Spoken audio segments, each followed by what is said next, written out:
Welcome. You are listening to Bras, Panties and Sports. Week 14 of the NFL is complete. And tonight we have the Rams versus 49ers to kick off Week 15. I'm Spitface. Please welcome our host, the First Lady of Sports Talk, Cheryl Smith. Good morning, everyone. I'm just a little bit down. You know, my Knicks did not get a chance to go to Vegas, so I'm just a little bit upset. They played so horrible yesterday. But anyway, I had to drag myself in today, but I'm here. All right. Hey, your Knicks ain't doing too bad. They got some work to do, but they ain't doing too bad.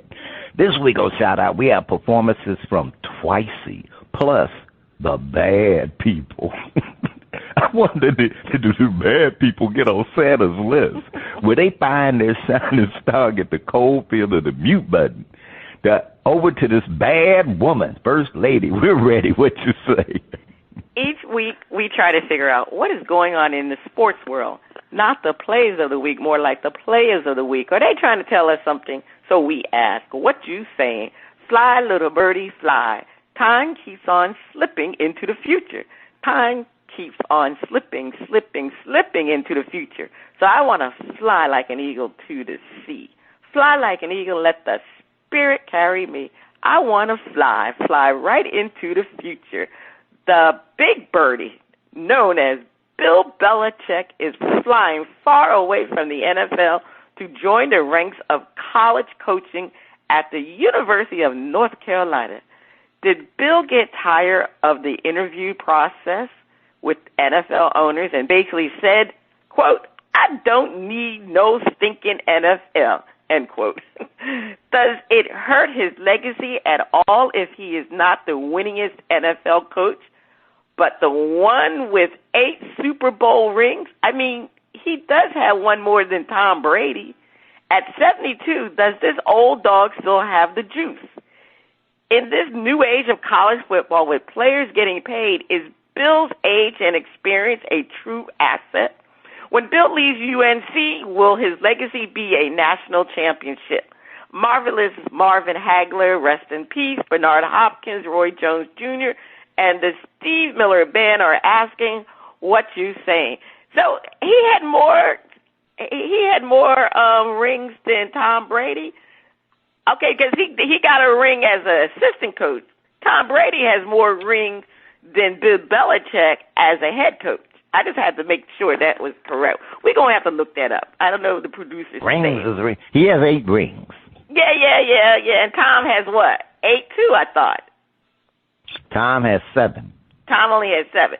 Okay, but Bill Belichick got his other ring as an assistant coach, not as a head coach, but he does. Okay, so he does have more rings. All right, but anyway, I just thought I had to say that. But anyway, I mean, like everybody in the NFL, we are shocked that Bill Belichick is leaving the NFL for the NCAA. I mean, this is very shocking news because we really thought Belichick was an NFL lifer.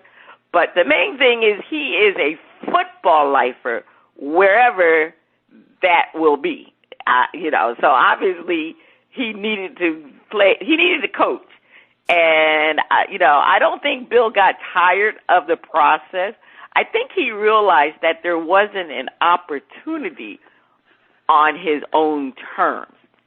And that's what, with Bill Belichick. It was reported that the only team that interviewed him before the start of this season was the Atlanta Falcons. However, Bill Belichick wanted full control over players and, coaching and all that. The Falcons did not want to relinquish full control to him. So that's one of the reasons why he did not get the Atlanta Falcons job. And, everybody's talking about the Cowboys are out there, but, he's not going to have full control with Jerry Jones, so he knows that. And people are talking about the Giants' jobs and the Jets' jobs. So there were some jobs that Bill Belichick probably could have gone for. We don't know. But I just think, hey, it was about timing. They wanted to offer him this job at UNC, and he said he wanted to go. He had a 5-year contract. the terms of the monies, I haven't seen that as of yet. It'll leak out. I'm quite sure he got paid. And as far as his legacy and his chance to be the winningest coach, I don't think it's going to affect his legacy in the NFL. And obviously, he's not interested in that title of being the winningest coach, because if he were, he would have waited out for an NFL job. But that didn't mean anything to him. What was important to him was the ability to coach again. So I don't think it will affect his legacy. He is one of the greatest coaches of all time. Some people say he is the greatest. But, he is definitely a great coach, and that will be his NFL legacy. Now, Bill at 72, he still has desire to coach, and this is why he took the job. To me, it's a job that is going to be new and challenging to him. So, he's got a 5-year deal, and I think Belichick will also have instant cachet in the college football arena. When you think about college game now, it is not the same old college game. It's completely different because of the NIL. Players are getting paid the same way players get paid in the NFL. It is what it is. That's what the college game is. The college game is becoming more like the NFL game, You have transfer portal. You got to know how to work that transfer portal. It's like a free agency for college football players. So, you have to be able to work it. And that's the whole thing, Nick Saban, he said he didn't want to work that darn transfer portal. He complained about NIL and all that. That's why he's out the game. Dabo Swinney, Clemson coach, he was not fond of the transfer portal and everything. But, that's how these college coaches, they have to be able to know how to maneuver the college portal with the transfer, for these recruits. Because college players are not staying. It's all about the money now. Who is going to give me the money? So it sounds like free agency, right? That's what it sounds like to me, NFL free agency. So Bill is basically, he knows how to operate that process. Now, to me, where Belichick could have issue is recruitment. You have to reach out to high school 5-star players to have a chance to be successful in college football. So, that's what Bill has to do. Does he have the energy and desire to go sit in people's homes and talk to parents and talk to these high school recruits? Now, like I said, he does have that cachet. So, one of the things, one of these players can say, well, I played for Bill Belichick.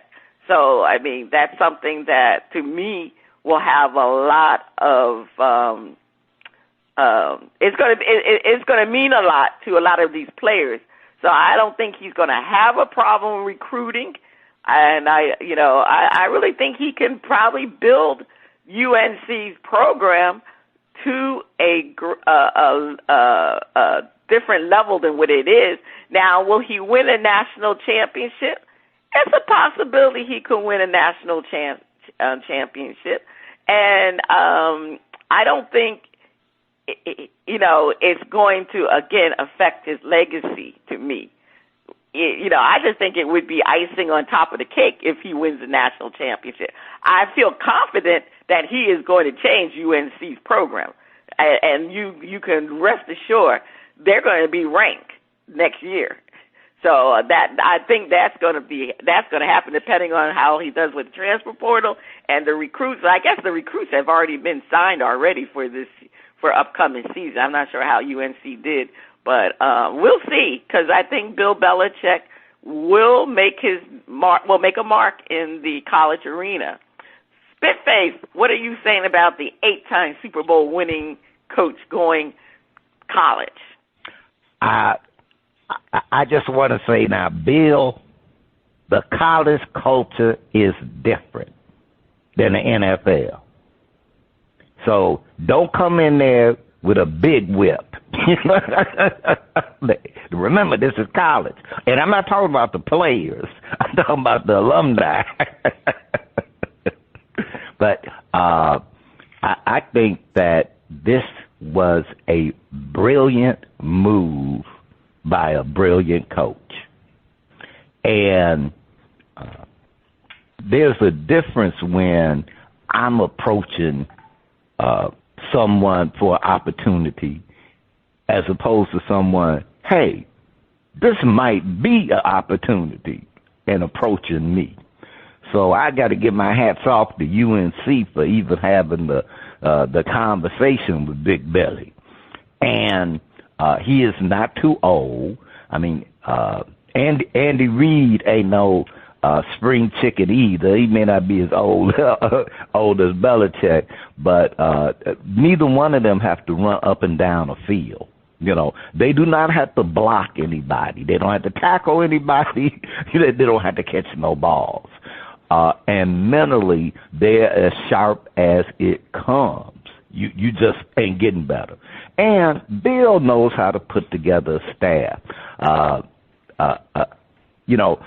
think that there was some issues with the Patriots and the owner and a certain quarterback that just kind of made things, let's say, the love was starting to go. So, that was a different situation.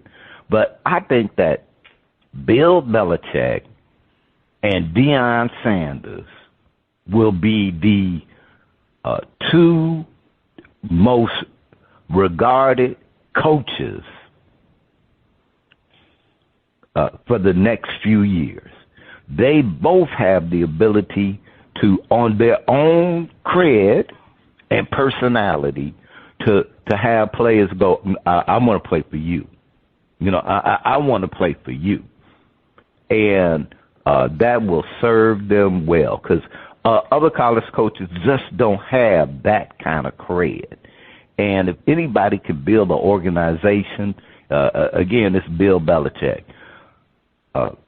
UNC does not have to win a national championship for Bill to leave a dramatic mark on college football.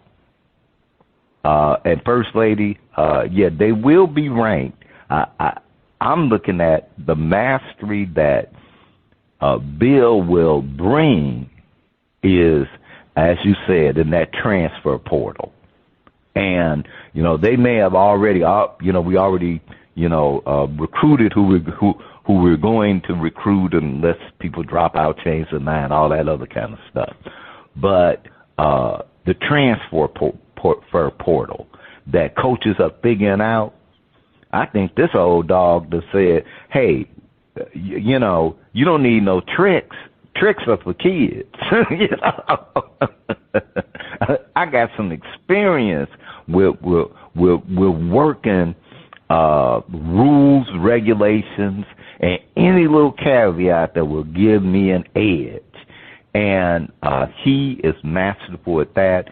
And at this time, it's ripe. It's just like it's ripe for him to come in and go, oh, so this is how this transfer portal thing works. Let's look at all the rules. Let's look at all the, the options we have available and work out that strategy. So his first year expectations will be high, but they'll just be high that can UNC get ranked? And there's a strong possibility that he'll have that happen.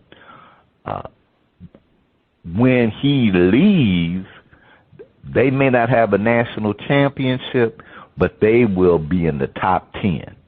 And from where they've been over 40 years, 50 years ago to being a top 10 team and relevant, that in itself, would like signed, sealed, and delivered. So I'm going, all you old dogs out there, that's right, all of y'all, get on up off that couch. Dust off that pad. Put on your game clothes.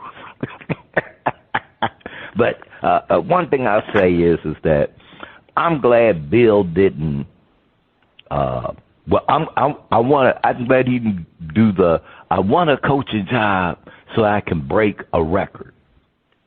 Now I can get that. Look, I coach.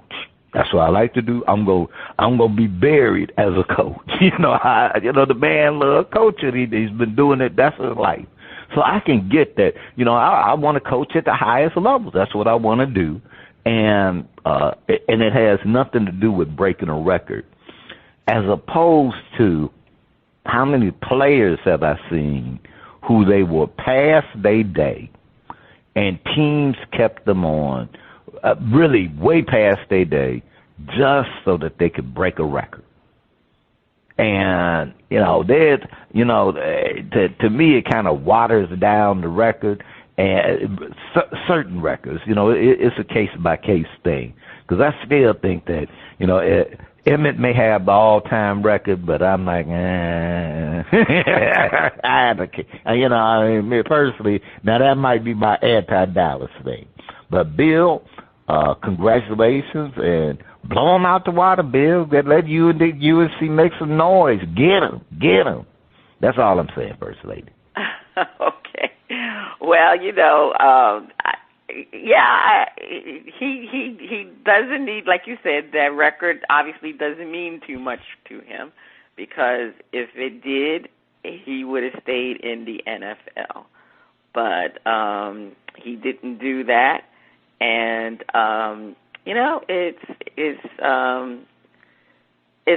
a testament to him that he wanted to try something new. And like I said, he's not an NFL lifer; he's a football lifer. All right, Spitface, over to you. Okay. Don't call it a comeback. I've been here for years, rocking my peers and putting suckers in fear, making the tears rain down like a monsoon. Listen to the bass go boom. Explosion, overpowering, over the competition. I'm towering. Wrecking shop when I drop these lyrics that'll make you call the cops. Don't you dare stare, you better move. Don't ever compare me to the rest of the August sliced and diced competition paying the price. I'm gonna knock you out, huh? Mama said knock you out, huh? We are talking about the knockout punch that any hope the Dallas Cowboys had of making the playoffs by the Bengals. Micah Parsons was upset. I mean, really upset. I mean, fire-breathing dragon doing the winner upset. A mistake on special teams causing the Bengals to get the ball back on a punt to the Cowboys. How does that happen? Have the Cowboys overpaid for an aging QB who is increasingly injury-prone? Does it really matter if the Cowboys get a new coach? Leroy Satchel Paige, Walter Buckletter, and James Cool Papa Bell are asking what you saying. First Lady, now, being a Bears fan, if we beat Green Bay and the Bears have go above 500, that's our Super Bowl. We happy as can be. But it's like there are teams who they feel teams that just aren't that good. The teams need, like the Giants, the team just ain't that good. Okay. And it's not, no matter what happens, the team wasn't that good. But the Cowboys, on paper, always have these teams that should be not just good, they should be elite. They should be elite. That's the thing. And Cowboys fans expect elite teams when maybe the teams are just good. They're a good team, but maybe they're just good. They're not Super Bowl winners. They're not the Kansas City Chiefs. They're not the Buffalo Bills. They're the Cowboys, and that's just who they are. And when there are times when you look and you go, "Gee, you guys don't look like y'all could buy a break." I mean, here it is, don't touch the ball. And I'm not even blaming the special teams for that. I'm not doing that. Because it can happen. It can happen. So I'm not going to throw a bunch of blame on that special teams player for something that kind of rarely happens, but it happened. But that's what happens with the Cowboys. And they got some, it's too late to make some decisions. They're not getting rid of McCarthy. Why? Why get rid of McCarthy? To do what? Because you still got the team that you got. I'm looking at Dak, and I'm just, Money Mayweather. I go, Money Mayweather, sit down. It's Dak money. It's money Dak. Dak got money falling out of his pockets and stuff. And Dak is not getting any younger. These are his, quote, prime years. And he's starting to look like an injury machine. So I'm like, y'all dropped a bunch of cash. But I'm going, that got skills, but is he able to stay healthy long enough to do anything? And and you got the team that you got. And Parsons, I'd be upset too, because y'all played, like I said, now you are an elite player, but the team made, following you, is elite at times, but hell, even the Bears on a good day can look, like that. So, but First Lady, I'm beginning to think the Cowboys are cursed. And they need a cleaning. Miss Cleo to the rescue. What you saying? Well, Stephen A. Smith always says there's a black cat running around Dallas with them when it comes to them Cowboys. But, Micah Parsons needs to learn how to be quiet sometimes. He says things that literally do not make sense. For him to say, quote, "This one hurt me more than any loss this year, probably even worse than a playoff loss, to be honest," end quote. A regular season game loss worse than a playoff loss? You play to win a championship, so a playoff loss is your worst loss. So I don't know what Michael Parsons is talking about. Now, on the other hand, he probably was right about this loss hurting him more than any loss this year. I can understand that part of it, but of his quote, but not about a playoff loss. The Cowboys this season have lost a lot of games, and this was a bad way to lose a game. I mean, your team is in overtime. You stop Burrows, who was having a great game with passing yards. Then your special teams blocked the punt, giving you a chance to be in position to score a touchdown or to kick a field goal to win the game. But one of the players is not aware of the rules. When the ball is beyond the scrimmage line and the defensive team touches the ball without controlling it, the offensive team can receive the possession back if they recover the football. Again, this is about coaching. The players should have been reminded about the situation, or this should have been addressed during practices. So many of the Cowboys' errors this season was a result of football mental errors that are a direct correlation with them not being prepared by the coaching staff. I mean, the Cowboys are in trouble. They are in deep trouble. I mean, this team, they still have players to pay, including Micah Parsons. I mean, they are in trouble because there's not too much they probably can do to this current team. So it really isn't too much they can do to this current team because they still got players to pay. And, I mean, unfortunately, they gave Dak a lot of money, and he is always injured. I mean, did they overpay him? Yes, but they had no choice. They had to overpay him because they waited too late to pay him. If they had paid him earlier, they wouldn't have to pay him as much as they did. This, again, is Jerry's fault. Jerry has been a horrible GM for the Cowboys, and this is the reason why this team is going to continue not to do well until Jerry removes himself as the GM. What owner is a GM on a football team? Jerry needs to just pay the players. He doesn't need to pick the players. I mean, it just doesn't make sense. I don't understand why he's trying to be the GM, because I guess he's trying to say that if they win a championship, it was all because of him. I mean, his ego is getting in the way of this team being good. I mean, I don't even know how his son is, but at least let his son try to become the GM. It just doesn't make any sense what Jerry is doing. And could it make a difference if a new coach is hired? I say, yeah, it could make a difference. I mean, to be honest with you, I think they need to get a better coach than Mike McCarthy. I'm not going to say Mike McCarthy is not a good coach, but right in this particular team, he hasn't been a good coach because the team makes so many errors and issues that are direct related to coaching.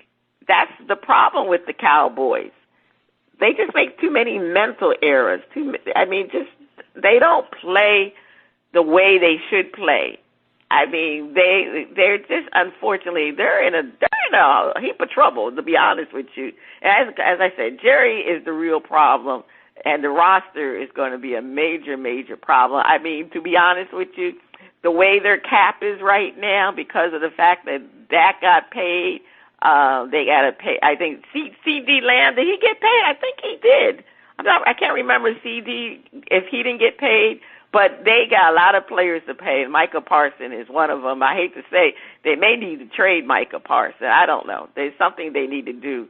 But he's probably their best edge rusher. I mean, the Cowboys have a chance to be in that for at least the next couple of years. And that's not saying too much about the Cowboys. I mean, it is not great at all. I mean, the America's team is not going to be America's team anymore if they don't get their act together. That's all I'm saying, Spitface. Well, First Lady, I think you hit the nail on the head. They are suffering from ADS. And for those who are wondering what ADS is, it's called Al Davis syndrome. I forgot about him. Because I put it like this: the Raiders are now wandering in the desert. First Lady, you have the last word on that. Please take us to break. Stay tuned. Coming up next, we have a performance from TWICY on Shout Out Part 1. Did I pronounce it right? TWICY?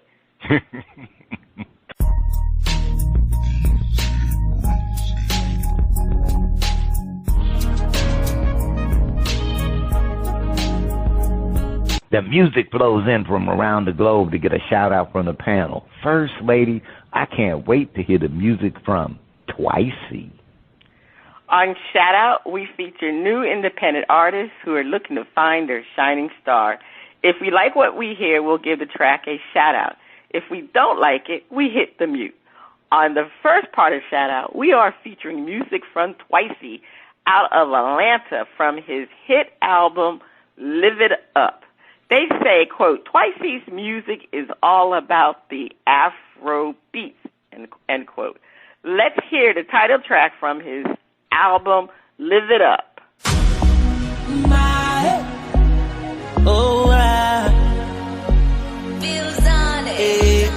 Don't wait for tomorrow. Don't wait for tomorrow. Don't wait for tomorrow. Say we the party all night.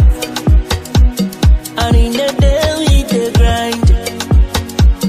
You know we got only one life, eh? So make we turn on the lights. Oh, only your life like there's tomorrow. Tomorrow, today. We only have today. Today.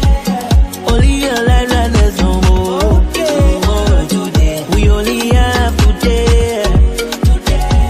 Oh, live it up and feel okay. No say time no day, any weather, any day.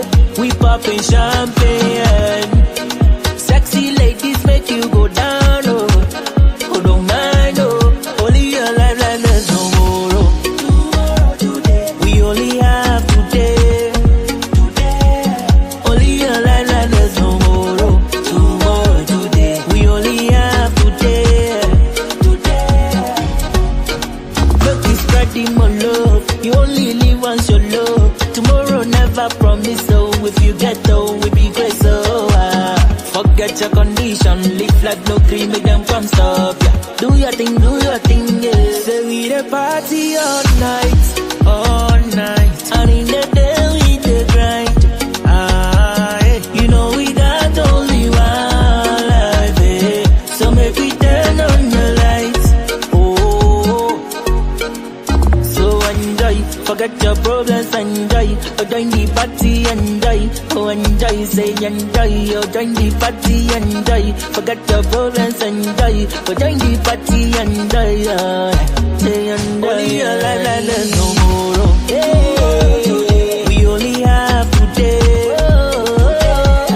Only your life like there's no more. Today. We only have today.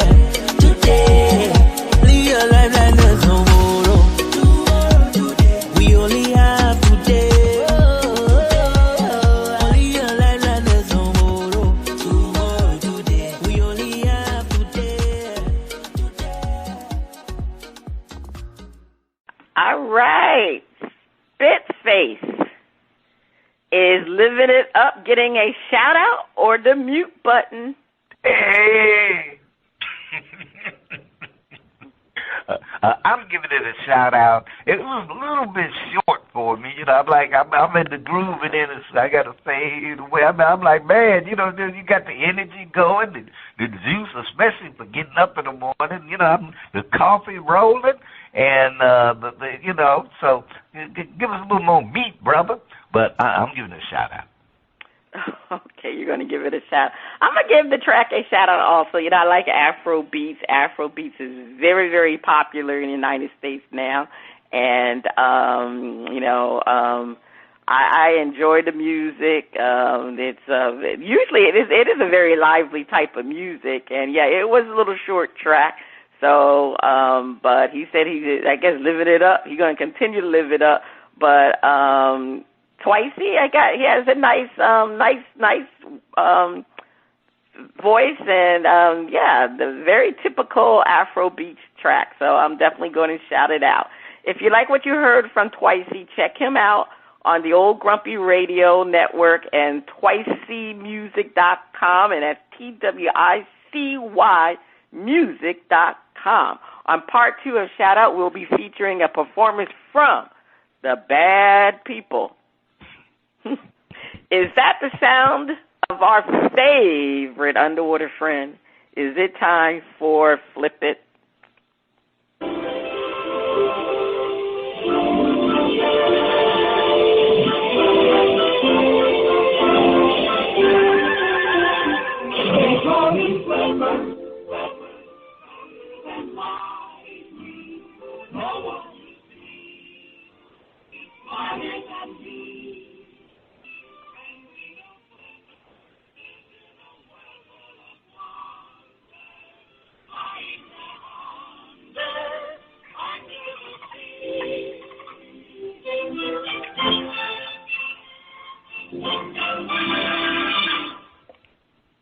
Time for Flip It, where our hosts defend a point and then flip the script and defend the opposing view.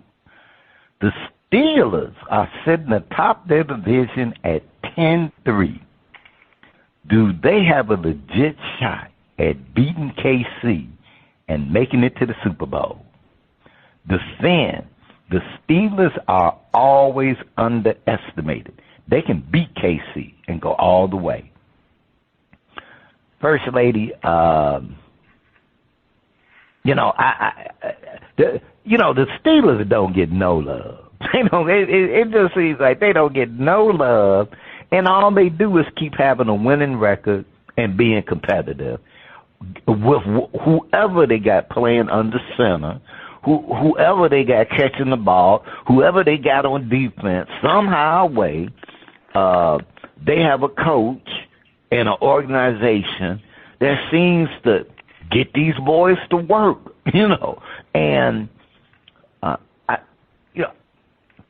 I think what it is about the Steelers is that they don't, you know, they have star players, but it's like they don't have those superstars that, you know, it's like Like Joe Burrow gets bigger props than Russell Wilson. And now Joe Burrow's smoking. He a bad member jammer, you know. But Russell's, you know, it just ain't in there. You know, it's like the Steelers might have one player who's like, quote, a superstar, and everybody else is kind of like, oh, well, they're stars, but, you know, we only got this one. You know, like on defense, you know, they got TJ or you know, so it's like they don't quite get any props there. But they will beat you, and they will beat you bad. And KC, you know, the Steelers having to go to a cold Kansas City, it's like, oh, y'all think this is cold? Shoot, we do this. This is a walk in the park for us. You know, this is the average day. So, you know, cold ain't gonna bother them at all. What could get KC is that the Steelers actually know how to play defense. They actually know how to organize their defense around whatever weaknesses you got. And people come up with plays. And so it's not Russell will be able to do his thing, but it ain't all going to be on Russell. It's going to be on that running game. It's going to be on that, you know, every component. And believe me, the Steelers will not block a punt and end up with the other team getting the ball. It just ain't going to happen. That's all I'm saying, First Lady. First Lady defend. Yeah. Each week, the pundits have the Steelers as underdogs, but they continue to win. Russell Wilson has resurrected his career in Pittsburgh. He was basically 1 foot out of the NFL, but he went to Pittsburgh, was injured earlier in the season, and obviously Justin Fields was playing. But Mike Tomlin, he really believes in Russell Wilson. He liked Fields, but he knew that it was Russell Wilson that was going to have to take them to the promised land. And guess what? He was right on point with that. I mean, they win games when people just count them out. I mean, Mike Tomlin knows how to get his players to play. His players play for him. Like you said, Spitface, they don't have any superstars, but they have hard-working, gritty players. Like you said, TJ is probably the best superstar they have along with Russell Wilson. But Russell Wilson is, you know, not in his prime anymore. But he still can get the job done. And TJ on that he anchors that defense. And, yes, that is their secret weapon, the defense. They are known as a defensive team. I mean, when they had Roethlisberger, they was more known as an offensive team. But now they're a defensive team. Their defense is their strong point, and their offense is doing well with Russell Wilson. Doing well. It's a well-rounded team on the offense because they know how to throw the ball. They don't, you know, Russell can still wing that ball out there to get long catches, but, you know, they have they do the ground and pound. So, you know, Najee Harris is still, right, Najee Harris is with them. So they just know how to win. And Tomlin, I mean, hey, he's never had a losing season. So what do you expect? This man has never had a losing season. So I don't, let me tell you, they can continue to underestimate the Pittsburgh Steelers, but guess what? They're going to continue to win. And Kansas City is very beatable this year. Kansas City basically has been winning games by field goals, maybe a touchdown. They really have not blown anybody out. So they are very, very beatable. Their defense continues. Actually, their defense hasn't been as great as it was last year. And the offense, I don't know what's going on, but, you know, they do have Patrick Mahomes, and that's a lot of times he's able to pull out a lot of games for them. But they are very beatable. So I don't underestimate the Steelers being able to beat the Kansas City and go all the way. All right, okay. Well, let's flip it and defend.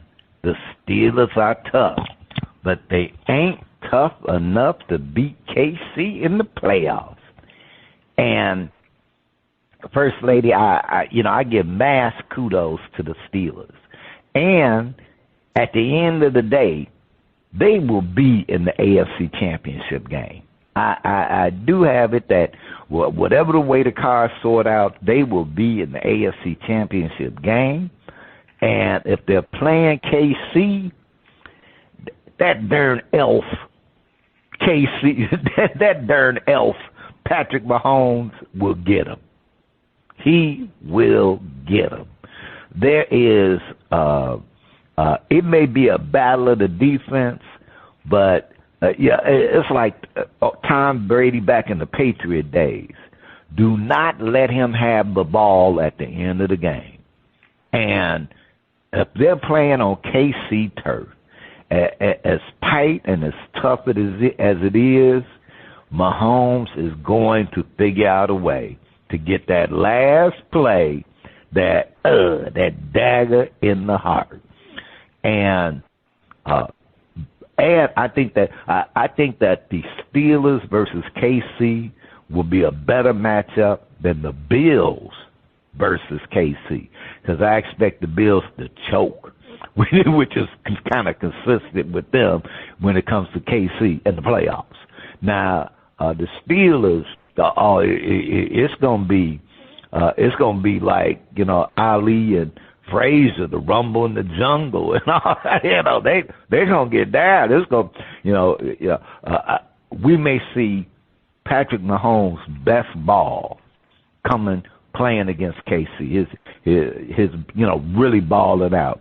But as tough as they are, and as well as Russell has played, now Russell is, he done turned into a little gunslinger. That ball be coming out. But part of that is because Russell ain't got no weed. That boy can't run like he used to. He used to have a little escapability. Russell is, time to caught up with his running. Now, his arm is as great as ever. His decision-making is great. But I don't have it that the Steelers' offensive line against that KC defense, would be able to keep him out of trouble. So I had to give that edge to the reigning Super Bowl champs. First Lady, what you say? Well, the question is, will the Steelers make it to the AFC conference? Because, the Steelers have one of the toughest remaining schedules, which will probably determine their playoff seeding. They play Philadelphia, they play the Ravens, and they actually play the Chiefs on Christmas Day. So they're going to be able to play the Chiefs before they even get to that conference championship. Now, I think they're going to get through this schedule, and if they do get to that conference championship, yes, they got to run into Mr. Patrick Mahomes. And it's going to be a tough battle because the Chiefs defensively are outstanding. And offensively, they're about average. Russell's playing well. Even the KC offense has been average with Patrick Mahomes. But the one thing, as you indicated, they have Patrick Mahomes. Patrick Mahomes has been able to pull out wins for the Chiefs this entire season. I've always said, when we play our picket game, I don't bet against Patrick Mahomes. I never bet against Patrick Mahomes because he is the reason that they can win and the reason why the Steelers can't win, because he is that special when it comes down to winning time. Now, during the whole game, things may not go Patrick's way. I mean, the offense has really been very pedestrian this entire season. I'm trying to remember. I mean, I don't even think Patrick's had 3 touchdowns in one game this season. I have to go back and look at the statistics, but basically they have not been, making touchdowns. The games have been very close. Every team that they play has been in it. Even the bad teams are in it. So that's what it comes down to for the Chiefs. But the one thing that that set them apart from everybody else is the heroics of Patrick Mahomes. He's able to push them over the hump in order to win the game. And I don't know if Russell Wilson can do that for the Steelers. That's the main difference. So that's why, KC, they can beat the Steelers. The Steelers are tough. They'll try what they can do. But if it's coming down to the last couple of plays, it's going to be up to Mr. Mahomes. He's going to get them over the hump. And that's the reason why the Steelers cannot beat the Kansas City Chiefs in the playoffs. First Lady, over to you for more Flipped. We wonder it's nearly impossible for a player other than a quarterback to win the MVP. Should there be a most valuable quarterback award and a most valuable player that allows a broader range of players to receive the award? Spitface defend. It's a great idea, and it would let someone like Saquon Barkley receive the award. First Lady, I love me some quarterbacks. I do love, hey, they're the ones handling the ball, like darn near 100% of the time. It's going to be in their hand to make a decision. But it is so, things are so weighted in whatever the committee, however they vote for the MVP for quarterbacks that, to me, it should just be, here's the most valuable QB award for the year. And as far as the player, I think there's more to the player, most valuable player, than quarterback stats.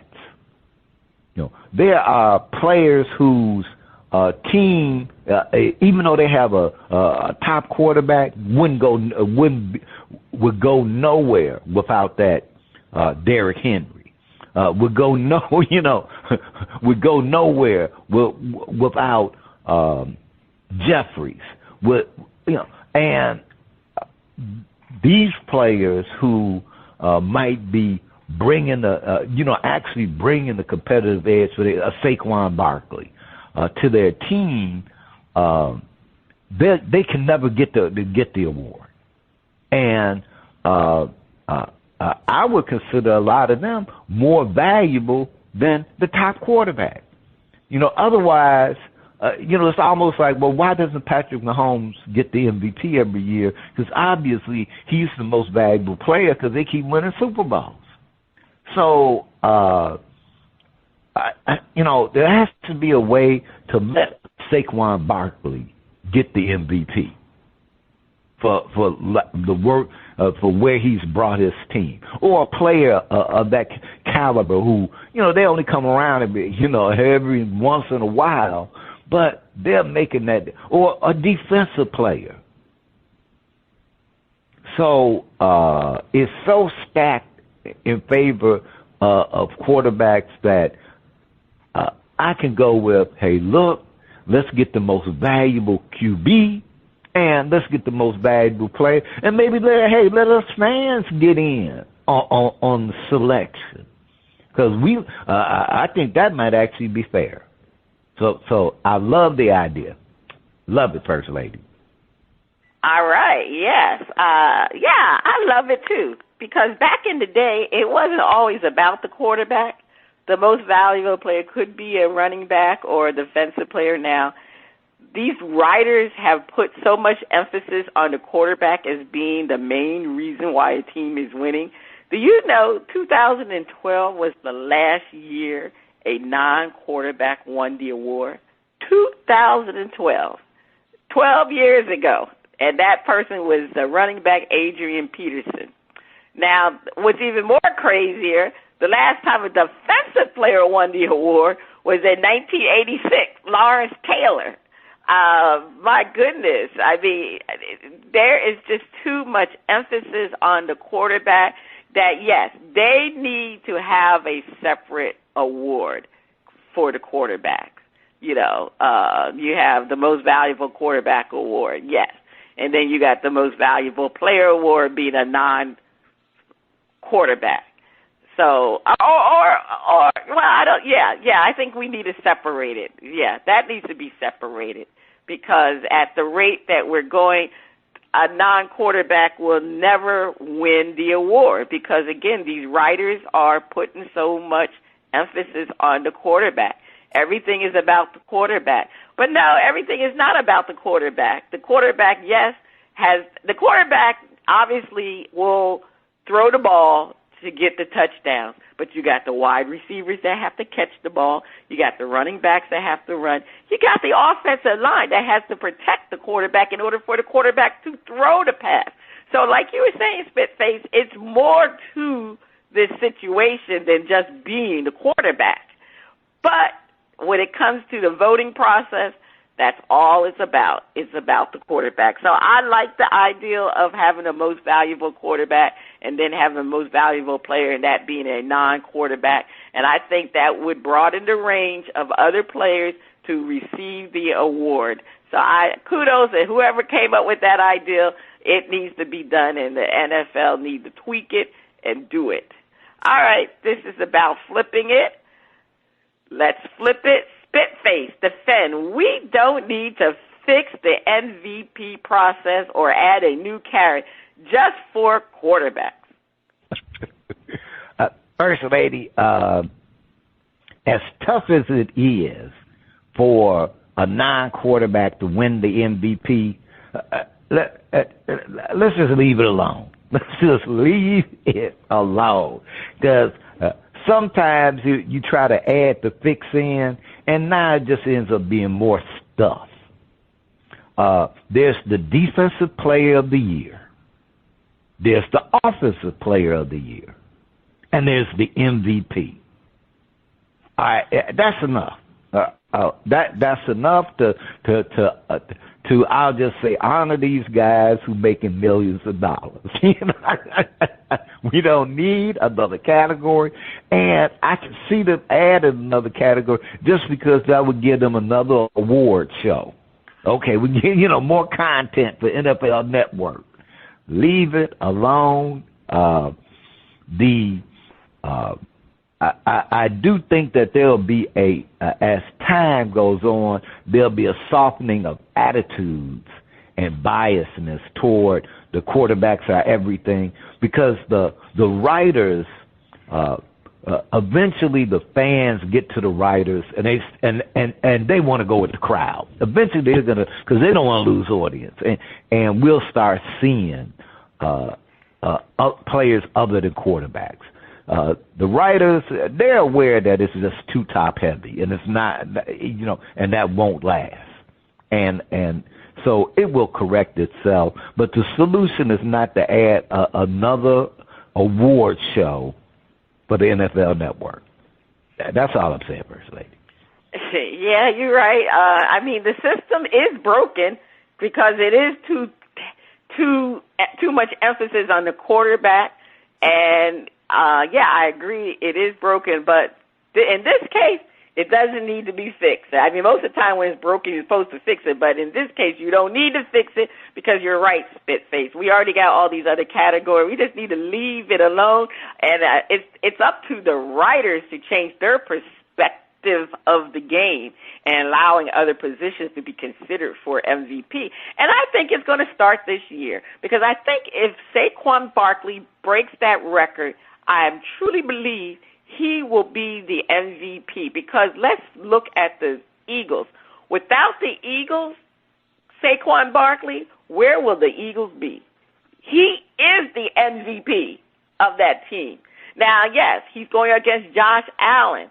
Yes, Josh Allen has had a great year, too. He is the MVP. However, what has Josh Allen done spectacular? He hasn't been, he's been spectacular, but we're talking about a career record possible breaking year for Saquon, that has to have more weight than Josh Allen winning the MVP. So I think it's going to be fixed this year, and when Saquon wins it, that's what the system needs. The system needs another position to win this award in order to fix the process. But it's not going to be having all these different categories and having a best most valuable quarterback award. That's not going to help. And there's always going to be an issue with that. Then there's going to be an issue who's going to be the non-quarterback MVP. So I think you just don't want to cause any more confusion than we have. It is totally up to the writers to make that change, and they can start this year by picking Saquon Barkley. That's what needs to be done, and hopefully I think Saquon will get it done. And that once we do that, then you'll see everything will change. All right, Spitface, over to you. Please take us to break. On the other side of the break, we have a performance from the Bad People. On Shout Out Part 2. Please keep your ears glued to those speakers.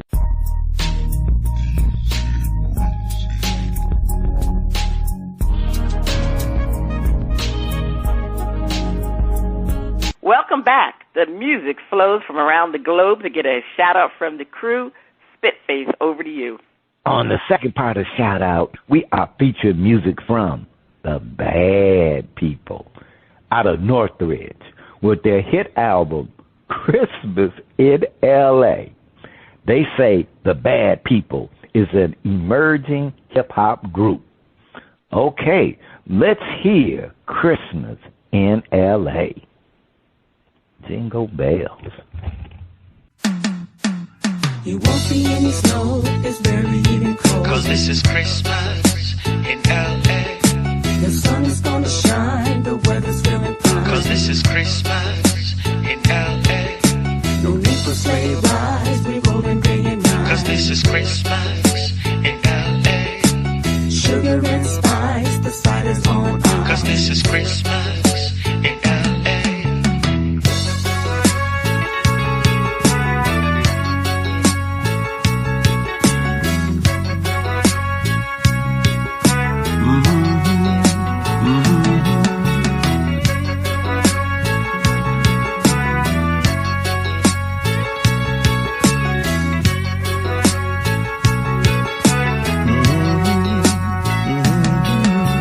Santa Claus loves Christmas in L.A.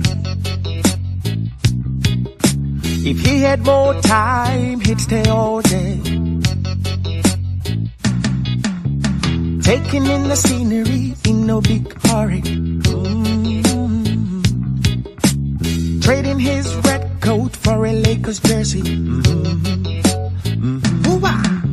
He won't see any snow, it's barely even cold. 'Cause this is Christmas in L.A. The sun is gonna shine, the weather's feeling fine. 'Cause this is Christmas in L.A. No need for sleigh rides, we rolling day and night. 'Cause this is Christmas in L.A. Sugar and spice, the side is on ice. 'Cause this is Christmas in L.A. A laid back atmosphere feels like a blessing, and a trip to the beach is not out of question. If you're hoping for snowflakes, well, I beg your pardon. We don't dream of white Christmases, we dream of stardom. You won't see any snow, it's barely even cold. 'Cause this is Christmas in L.A. The sun is gonna shine, the weather's feeling fine. 'Cause this is Christmas in L.A. No need for sleigh rides, we rolling day and night. 'Cause this is Christmas in L.A. Sugar and spice, the side is on ice. 'Cause this is Christmas in L.A. All right, let's see. Christmas in L.A. First Lady, what's the verdict? Is Christmas in L.A. getting a shout-out of the mute button? Well, I'm definitely going to I'm going to shout it out. It started off a little bit rough in the beginning. It seemed like there was some confusion there who was singing or the music. It was rough. But then after they came back with the actual song, it seemed like, I don't know, the interlude or whatever the situation was. But I like Christmas in L.A. It's a Christmas in L.A. All right. I don't know what's special about Christmas in L.A., but I like the song. I'm going to shout it out. Well, I'm giving it a shout out. Part of me was like, I was wondering if it was like a gag song or if it was a real song. So I think it kind of left you in that space of which one is it. But it had a real nice beat. They put it together really nicely. So I'm giving it a shout out. That is the end of shout out. You can check out the bad people at rawnakedentertainment.com and the Old Grumpy Radio Network. If you would like to be heard or have any comments, please send your emails and tracks to talent@oldgrumpyradio.com. First Lady, over to you. All right. It is time for the picks, week number 15. Before we get to the picks, it's time to go over the results. We got several results for several weeks. The production assistants finally got everything together. All right. So for week 9, I led with 110 million points. Spitface, you had negative 110 million, and DizzieMac had negative 140 million. For week 10, I led with 450 million points. Spitface, you had 300 million. DizzieMac had 200 million. Week 11, DizzieMac and I led goose eggs. We each got 0 points. Spitface, you led with 50 million points on week 11. All right, week 12, I led with 530 million points. DizzieMac had 350 million points, and Spitface, you had 230 million points. Week 13, I led with 450 million points. Spitface, you had 400 million points, and DizzieMac had 150 million points. Week 14, Spitface and, Spitface had 275 million points, and I had 275 million points, and DizzieMac had 75 million points. All right, so based off of those grand totals are through week 14, I am leading with 2,223 million points. Spitface, you have 1,073 million points, and DizzieMac is bringing up the rear with 783 million points. Now, I don't feel comfortable because I've led before, and somebody will come and swoop in and win. So I'm happy, but I'm not that, I'm not getting all bent out of shape because I'm winning, because there's always things can change. Let's just put it that way. Things can change very quickly. All right, so let's get to the current picks for the week. That's the Thursday night gotcha game. The Rams versus the 49ers. Oh, wow. The Rams are playing well, but the 49ers played well, too. Brock Purdy is back. So I'm going to do like Spitface usually does and go with the home team. I'm going with the 49ers. We'll get DizzieMac results later. Spitface, what's your pick? The Rams. Ooh, you going with the Rams. All right. 49ers, too many injuries for me, and just because they beat the Bears.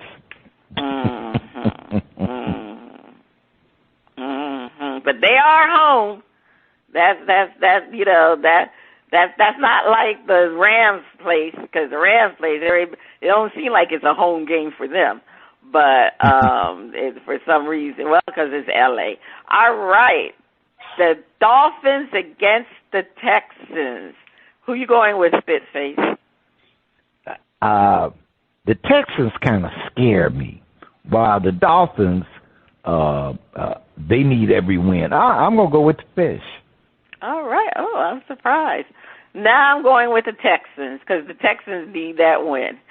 All right, the Commanders versus the Saints. I am going with the, oh boy, let's see. I'm going to go with the Saints. The Commanders. Not the Saints. I'm going with the Commanders. Who are you going with, Spitface?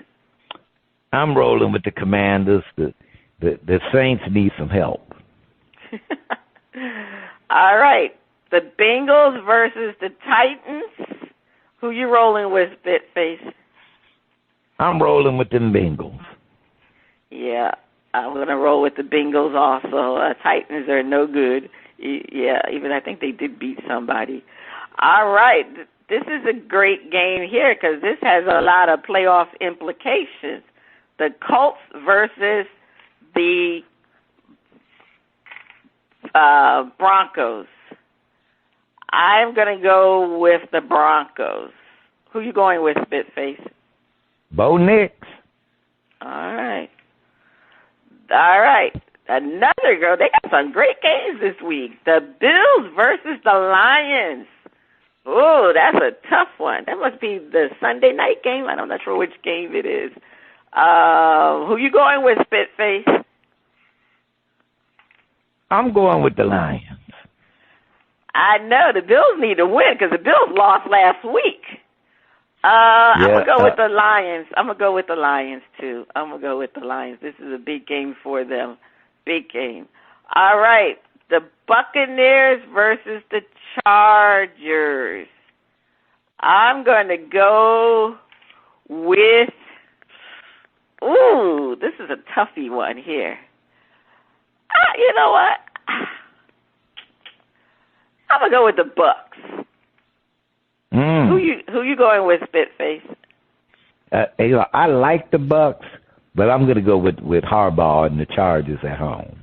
All right. Steelers versus the Eagles.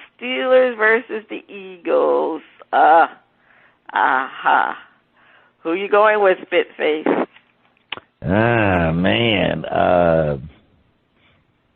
I hate going against Money Mike and the Steelers, but I'm gonna go with the Eagles. I think it's gonna be tight, but Eagles got that edge being at home. Going with the Eagles. I'm going with the Steelers. I think all the problems with the Eagles this week, I don't know. I'm just going to go. I'm going to go with the Steelers. I think a lot of their fans will travel up to Philadelphia for this weekend, and I think that's what's going to happen. So I'm going to go with the Steelers. Oh, and I can't mention that those last games, all of them were worth 50 points, and the Thursday night gotcha game was worth 100 million points. The Sunday night madness game. So I thought the Bills-Lions would have been Sunday night game, but I guess that's going to be the 4-something game. So Sunday night madness game is worth 100 million points. Packers versus the Seahawks. I am going to go. I have always gone against the Packers. Not the Seahawks, but I'm gonna go with the Packers. Who do you have, Spitface? I'm gonna go with the Geno Pizza. Seahawks. All right. And we got one more. We got the Monday Night Bash worth 50 points. We got the Bears versus the Vikings. Spitface, who do you have? I'm rolling with the Vikings, and I can see this being a trap game for the Vikings. Because this is a game they should win, and that's the problem. The Vikings, they make me nervous. They make you nervous. Yeah, because they kind of look like it's teams that they should just really beat. They beat them, but it's like y'all could have lost that game. So I'm not on the Vikings boat yet. So you're taking the Bears? No, I'm going with the Vikings. Oh, you're going with the Vikings. Oh, okay. Oh, I misunderstood Well, you. I said the Vikings, but I said I think it might be a trap game. For the trap game. Okay. Nah, ain't gonna be no trap game for the Vikings. They're playing the Bears. I'm going with the Vikings. That's no trap. Bears need that high draft pick. They need to lose the rest of the season so they can at least get a 4 or 5 pick. Hey, it's picked. I start rooting for the picks now. Yeah. How many picks they gonna get? I mean, come on now. You got to start parlaying these picks into winning, and they obviously haven't done that. So. Yeah, not with that coach. Well, he's gone. Yeah, he's gone. So, all right. So it's time for the top story to watch this week. Spitface, what is your top story to watch this week? How much money Big Bill is getting paid. We want to know. Yes, we want to know. For me, the top story to watch this week is, the NBA is started their Amherst Cup tournament. It'll be the rest of this weekend into next. I think Tuesday night is the championship game. This Saturday are the quarterfinals. So that's all I'm saying. That's the big story to watch this week. All right. Check out our current and previous episodes at BrasPantiesandSports.com and our Facebook page, BP and Sports. This is Cheryl Smith, the First Lady of Sports Talk. And Spitface, you have been listening to Bras, Panties, and Sports. That's a wrap. See you next week.